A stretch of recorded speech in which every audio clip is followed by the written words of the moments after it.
Hello, everyone, and welcome to a special edition of the Broadband Universe podcast series. I'm Craig Corbin.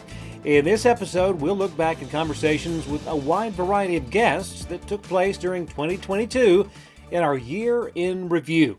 My very first guest on the Broadband Universe, Matt Polka, longtime president and CEO of ACA Connect.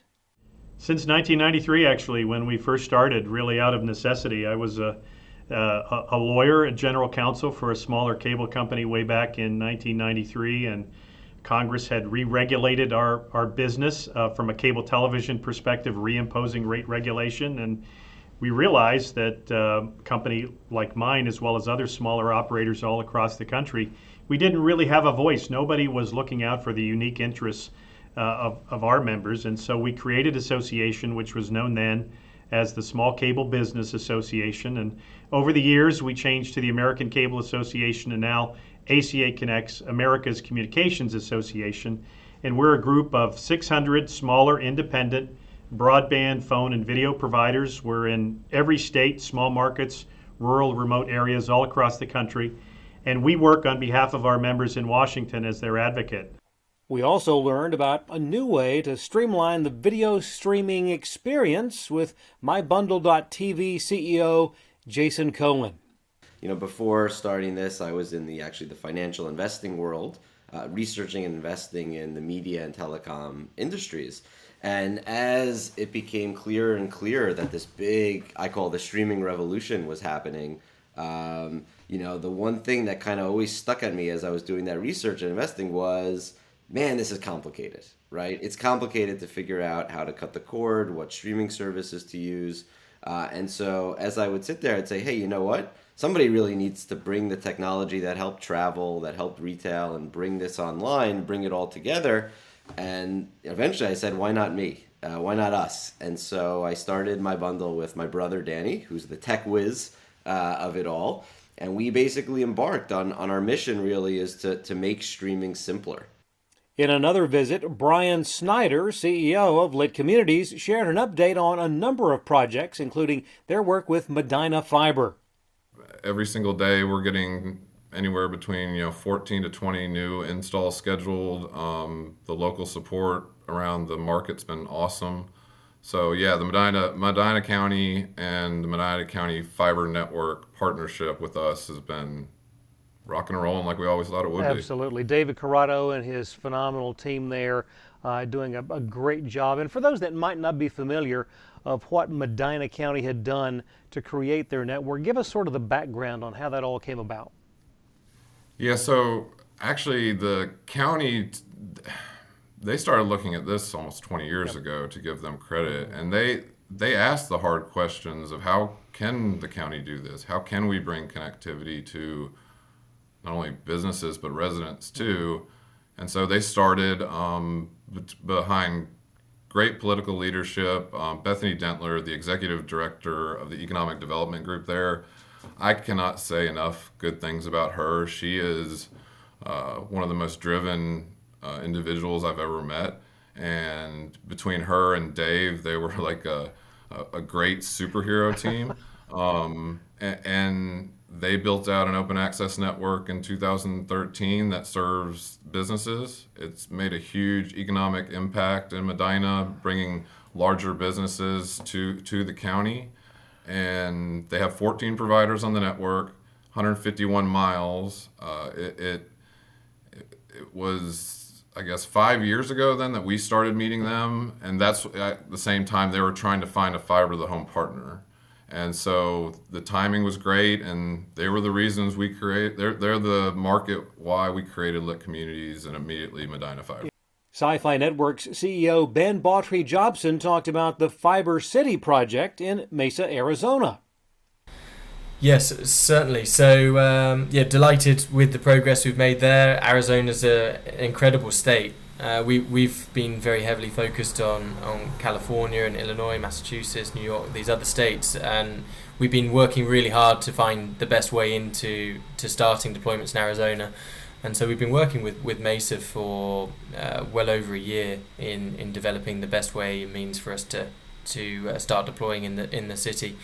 And yeah, it's just a fantastic opportunity. Unfortunately for Mesa, as it stood yesterday, they had very little opportunity to choice and to benefit from fibre connectivity. But now they'll have a path to a multitude of options. And it's always a pleasure to visit with Mountain Connect Chairman and CEO Jeff Gavlinsky, who shared big news about a coming change in venue for that popular industry event. Well, I'm happy to announce that we are moving from the Western Slope. So last 8 years or so, we've had it either in Vail or in Keystone, which is near Breckenridge, and we've outgrown the Western Slope and are now moving it to downtown Denver. So I'm pretty excited about that. We're moving it to a Tier 1 city, to the Sheraton, August 7th through the 9th next year.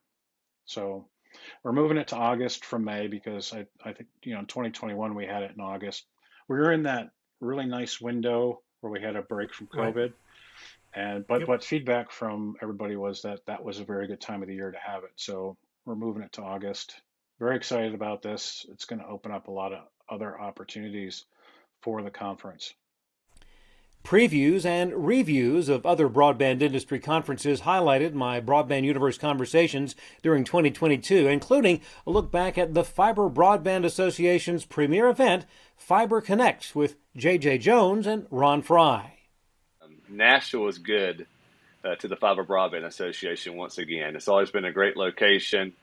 We've had the pleasure of being there for several years now, and Craig, just you talk about just what was pulled off this year. We had a great conference committee, great team working on the event really for a year, and really the end result was just pretty spectacular. We had over 200 speakers, 75 sessions, 185 exhibitors. Craig, we had a waiting list that didn't make it. We had so much buzz and excitement of companies want to exhibit. We just didn't have room. With over 185 exhibitors there, 50 sponsors, 5 pre-conference workshops, over 3,000 registered attendees. Chief Marketing Officer Kevin Morgan shared news about record-breaking growth at Clearfield. That's exactly right, Craig. We've for a number of years, we've been preparing the company for this scale. We have recently entered in and established an additional 100,000 square foot of space in Brooklyn Park area, right near our headquarters, to be able to stage and warehouse the products that we have being shipped through to our customers. In addition to that, that's a follow-on development from an announcement we made just a little under a year ago. In July of last year, we announced that we were expanding the production square foot capacity in Mexico, going from basically 100,000 square feet to 300,000 square feet there. So the production square footage is ramped. We still maintain our production facility in Minnesota, but also now we have the additional, we basically doubled our U.S. footprint in terms of square footage by adding this additional 100,000 square feet in Brooklyn Park. So, yeah, we are excited about where the industry is taking us. We are riding along. We are supplying a lot of equipment to our customers, and it's a lot of fun right now. A game-changing collaboration between Telecent and Quantum Loophole was the main topic of my visit with Anthony Kawich and Josh Snowhorn. We automate the fiber layer of networks, which is really the basic infrastructure, the plumbing of all the internet connections. And we offer a solution to automate all of those fiber connections, actually using a robot. In back of me is actually one of our systems. You can't see the robot. It's behind the door there, but it allows all the interconnects to be managed through software now. So it extends what's called software-defined networking all the way down to the physical layer now. So the advantages of that are you can instantly now provision connections, and it gets rid of the human element.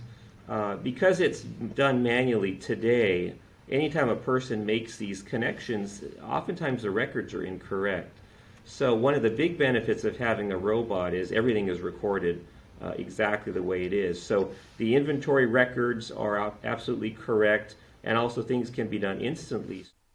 Another of the really enjoyable conversations this past year was with Lindsay Miller, president of consulting with Lit Communities. If folks have heard me speak before, they've heard me say a lot. The COVID, a silver lining of the COVID experience that we all had in terms of broadband is it really highlighted for folks the ongoing needs that are out there in terms of broadband access, as well as digital inclusion and digital equity. And for those of us like myself who've been working in this field for a long time, I've been working in this industry for about 15 years, you didn't want to have an I told you so moment, but it did kind of feel like we've been saying this and now everyone's seeing it. To that end, it helped my family understand for the first time what I do, so that was also beneficial. But what ends up happening as a result is there's a lot more funding available, predominantly at the federal levels, but we're also seeing this at state levels, local governments contributing dollars for broadband, and that's a tremendous opportunity for new connectivity options for their constituents, etc. It was also a pleasure to catch up with Go Simo Fiber CEO Sean Van Slyke, also the founder and host of the inspirational Friday feature. Well, very humbly, I appreciate you asking about it and telling others about it. It is something that started back in March of 20, and we all remember March of 20. I remember I was at a meeting for the Missouri Institute of Cooperatives. It was the night before our annual meeting, March 11th. We were at a restaurant, we're watching, and we noticed on TV that the NBA players are starting to come off the court, and the game is canceled, and we're all looking at each other thinking, I'm not sure tomorrow's conference is going to happen. Yeah. And sure enough, the next morning we canceled that conference on March 12th. I still have that USA Today from that morning to mark that occasion there. But as I came back to the co-op, and I could immediately see the faces on people, what are we going to do? What's going to happen? Where are we going to go? What do we have to look forward to? People were concerned because not many of us remember 1918, and so it just something. So I felt like people needed some hope. And so I started doing about a 1 minute or less video every Friday morning. And it's usually posted by 7:30. And my wife, for the most part, is behind the camera. There's some times that she's not. And you can tell when Sean's doing a selfie and when she's there. And maybe we've had a couple of staff members here help me on a Friday morning. And so it's a group effort sometimes. But it is just something to give people hope. And some weeks there's hundreds, or some weeks there are thousands of views because we put it on different social media outlets. And I get usually a comment a week that wants me to keep doing it, or some feedback, and so it's just pushed me to keep going. And as you mentioned, this was week 107. We haven't missed a Friday since, and I hope and pray we don't. But regardless of where we're at, we shoot it that Friday morning. It's not canned. It's not put in the can earlier in the week because I thought I would do that at first, but it's not authentic enough for me because I might sleep Thursday night and wake up Friday morning as I did this morning. I had one thing I was going to talk about this morning. I end up talking about something else because that's I guess that's what the good Lord put in my heart this morning, and that's what we put out this morning. The landmark development of the Fiber Gaming Network was featured in a recent conversation with Matt Snyder of Mainstage Gaming and DXTEL's Robert Gilbert. Sure. Yeah, it's we at DXTEL we like to look around and see if we can spot areas where we can help broadband providers around the country. And gaming, it just kept coming up in conversations. A lot of our providers asking us, hey, what can we do to engage gamers more effectively? How do we get into gaming? And sadly, I didn't have a good answer. I knew that gaming was a huge growing industry and something that our providers needed to be involved in. But it took me fortuitously seeing a post on LinkedIn about Matt's company, Mainstage, and what they were doing up the road from us near Charlotte, North Carolina, to really spark that thought. So I sent a cold email to Matt and said, hey, we've got a lot of clients, a lot of partners all over the country that could really use y'all's expertise in gaming. And it kind of started with that conversation right at about a year and a half ago. And what would a look back at 2022 be without including my wonderful visit with NTCA Chief Executive Officer Shirley Bloomfield? Well, and I would even start a step further back, Craig, and say that the misconception also about rural America is that it is completely unconnected. And I Right. look at, the areas that my company serve. We've got 850 community-based providers across the country, 35% of the landmass. Over 75% of their customers have access to fiber to the home technology. That Wow. is astounding. And they were early Huge. adopters because they knew it. They knew they needed to get that robust connectivity. And they knew that the rural communities really depended on that. So I see that as the first kind of misconception, that people think that there's, plastic cups and tin, wire running around out there. The other thing about wireless is, my folks are going as quickly as they can to put fiber technology into the ground. And that is because not only have they known that that's a future-proof technology, but if we haven't learned over the past 2.5 years, the needs, the capacity, the speed, the synchronous upload, download, that we really need to be able to kind of continue as an economy, then we haven't learned the lessons that we should have. So wireless has its role. I completely believe that having backup technology, they're complementary to one another. But I think to relegate rural America to a wireless future only really puts them in second-class communication status. We also learned about the nonstop growth at Utopia Fiber from their Chief Marketing Officer, Kim McKinley. We are excited that even today, this is the first time I've announced it, that there will be the 21st city in Utah with fiber to the home to it, which will be West Haven, Utah, has signed an agreement with Utopia Fiber, which is a city of about 20,000 northwest of Salt Lake City. So we're excited that it's the 21st city with fiber to the home in Utah alone. We're offering business class services in 50 plus Utah cities, and we are the operational partner for Idaho Falls Fiber, Yellowstone Fiber up in Montana, which I think it's good to note that in Yellowstone Fiber, we closed on that bond deal they closed on that bond deal in January of 2022, and their first customers came up in October of 2020. Staggering. Yes. Absolutely staggering. And that is a great example, though, of how it can be done, done well and done quickly. And the beauty of it all is the consumer wins in that equation. And I think and I would just like to note that I hear all in this space that people don't know how to get the financing or they don't know how to do this. The Yellowstone Fiber deal is actually a 501c3 up there, and how they pivoted to say we're going to make this work and use creative approaches. And it was certainly an honor to visit with Dr. Robert Spaulding, Brigadier General, U.S. Air Force, the founder and CEO of Semper, to talk about their groundbreaking communications infrastructure developments. For me, as a B-2 pilot training to fly combat missions overseas, I always believed that, our effort to secure the nation was critical. And what I found in particular my time in the Pentagon advising the chairman of the Joint Chiefs, and then my time in China as a senior defense official and defense attaché, and then finally at the White House, was that we had completely neglected the challenges here at home.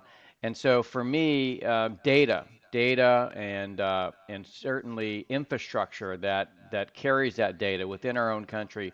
While other nations like China and South Korea had invested heavily in ensuring they had the best infrastructure to carry that data, and of course China has a great firewall to protect that data and really talks about becoming the Saudi Arabia of data, I felt that our digital infrastructure was critical to securing our political independence and sovereignty. And so I wrote a paper about it, and that paper, because of politics, was leaked to the media. It was never meant for a policy position. It was basically describing the opportunities and challenges that we had with the arrival of 5G. And how we could think differently about how we built infrastructure, and in particular, how dangerous it was to have China building all of our networks. And so that led to, of course, a lot of changes in terms of how the State Department addressed technology. Keith Kroc, who Secretary Pompeo brought in from CEO of DocuSign to really lead that effort. And I had colleagues that were working with them to kind of, really reset what we thought was important with regard to technology in the State Department. My role, though, was to look at the technology itself. And so that started with the paper, but it also I was working a project in the Pentagon to secure a 5G network. So this is where all this started. It started with my realization that national security is far more than F-35s and aircraft carriers and nuclear subs. It's also about how we make our nation capable of being productive and certainly on the leading edge of technology when it comes to our economy. And I'll wrap up this year in review with the privilege of being able to share the premiere of the amazing film Vertical Freedom as part of my visit with NATE President and Chief Executive Officer Todd Schleckaway. Made mention of it earlier when we began the conversation, the movie poster that's over your shoulder in the background. And Vertical Freedom is something that really caught my eye when I had a chance to visit with members of the NATE team at Fiber Connect. Got to see the trailer for what is a full-length film about the industry. And before we talk about it any further, let's give our viewers a preview with this trailer. I'd say 90% of people don't like heights, don't like getting on a ladder, can't get on a roof of a house. And I'm the guy raising my hand. Can I go next? The climb, man. When you get up there, you get a heavenly moment. I embrace the adventure, but with the height comes a lot more challenges because a lot can really go wrong if you're not paying attention. Don't ever get comfortable. Everyone has to be on point. One slip, one trip, that's it. That's all she wrote. If it weren't even a little bit hazardous, there wouldn't be anything fun about it. I'm not in an office, in a cubicle, behind a computer screen. There's no way I could do that. I don't want my kids to grow up like me without a dad. I want to be their hero. I want to be the person they look up to and say, that's my dad. How you fall, but how do you push through the darkness and go back into the light? Being a tower climber was a great part of my life. It's brought me up in life, and I believe that you should always reach down and pick someone else up. I think what we have in common is the tower, and we all climb. How far is it going to take me? I'm excited to see.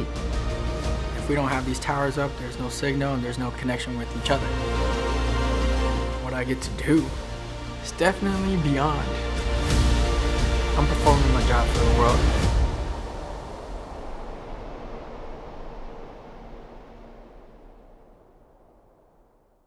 And Todd, every time that I see that trailer, it moves me, and I'm telling you, I cannot wait for November the 1st when the premiere comes of that, and we'll talk about some specifics. But before we do that, I want to know how the concept for doing a full documentary film that is focused on your industry came about. What was the genesis? Great question, Craig, and I've received that question a lot, and really a great deal of acknowledgement and credit should go to the NATE Board of Directors. We as an organization wanted to do something big and bold, Craig, when it came to, we're like a lot of the trades out there, workforce shortages is a big challenge in the industry for these small business contractor firms. So we wanted to do something big and bold, and that, I don't know what more we could do to get our message out to the mainstream. Like, this is a cool, viable career pathway for men and women who might be the right fit for that. And so we started, and we invested heavily. We retained a movie production company called Storyville Media. We had casting calls consisting of NATE member tower techs, and so it was the entire process that the movie production company was embedded with these tower crews and the featured tower techs on the road with them at sites, in and out of hotels, restaurants, and it truly is a remarkable film because it Vertical Freedom kind of plays on the freedom that this career has given the 6 individuals featured, and both, obviously it's a play on the work that's done at Elevation, but it's the storylines in the film are quite remarkable. And it's been without a doubt one of the most exciting projects I've ever done in my lifetime as an executive producer of the movie. Well, those are just a handful of the many great conversations that have made up the Broadband Universe podcast series, and I am so grateful for each and every one of my guests all year long. A huge thanks also to the wonderful sponsors, Vetro FiberMap, Lit Communities, and Vitruvi. Couldn't have done it without you. And without question, thanks so much to all who have made Broadband Universe part of your podcast viewing selections. 2022 brought many great conversations. 2023 will bring even more. Thanks for letting us be a part of your day. We'll see you next time right here on the Broadband Universe. Happy New Year, everyone.